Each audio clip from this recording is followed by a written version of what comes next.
இந்த மாமன் படத்தை பாக்குறப்போ யாருக்கெல்லாம் என்ன மாதிரி ரிலேட் பண்ணிக்க முடிஞ்சது? நம்மள நிறைய பேரு இந்த ஆண்கள் வீட்டை பாத்துக்கிறத பார்த்து, குறிப்பா அந்த வீட்டுல இருக்கிற பெண்களை பாத்துக்கிறத பார்த்து, அவங்கள ரெஸ்பெக்ட் பண்றது, அவங்கள ப்ரொடெக்ட் பண்றது, அவங்கள லவ் பண்றதெல்லாம் பார்த்து, ஆஹா தன்னோட குடும்பத்தை இவ்வளோ நல்லா பாத்துக்கிறோம்னா நம்ம நீட்டு உள்ள போயிட்டு அங்க நடக்கிற சில விஷயங்களை அக்செப்ட் பண்ணிக்க முடியாம ஸ்ட்ரகிள் பண்றவங்க நிறைய பேர் இருப்பாங்க.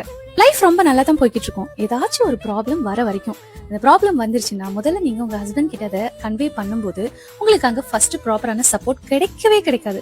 அவங்க மேக்சிமம் நம்ம சைட்ல மிஸ்டேக் இருக்கும், நீ தப்பா புரிஞ்சிட்டு இருப்ப, அவங்க அப்படி இல்லைன்றதை டிபெண்ட் பண்ணி பேசுவாங்களே தவிர எந்த இடத்துலயும் நம்ம என்ன சொல்ல வரோன்றத முழுசா கூட கேட்க மாட்டாங்க. இந்த சூரிய மாதிரி இருக்கிற ஆளுங்களை தப்பு சொல்லவும் முடியாது. ஏன்னா சின்ன வயசுல இருந்தே அவங்க ஃபோக்கஸ் அப்படியே இருந்திருக்கும்.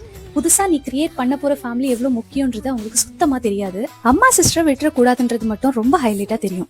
இவங்களோட இந்த குவாலிட்டியை நம்மளை சப்போர்ட் பண்ணி நிக்க வேண்டிய இவங்களே நம்மளை விட்டு கொடுக்குற போகிற வழி இருக்குல்ல, அதை ஃபேஸ் பண்றவங்களுக்கு தான் தெரியும். அங்கேயும் குத்தம் சொல்ல முடியாது, இங்கேயும் எதுவும் பண்ண முடியாது, ரெண்டு கேட்ட மாதிரியான ஒரு சுச்சுவேஷன். ஸோ இந்த மாதிரி மென்னை நீங்க சூஸ் பண்றீங்கன்னா நீங்க ரொம்ப பொறுமையா இருக்கணும்.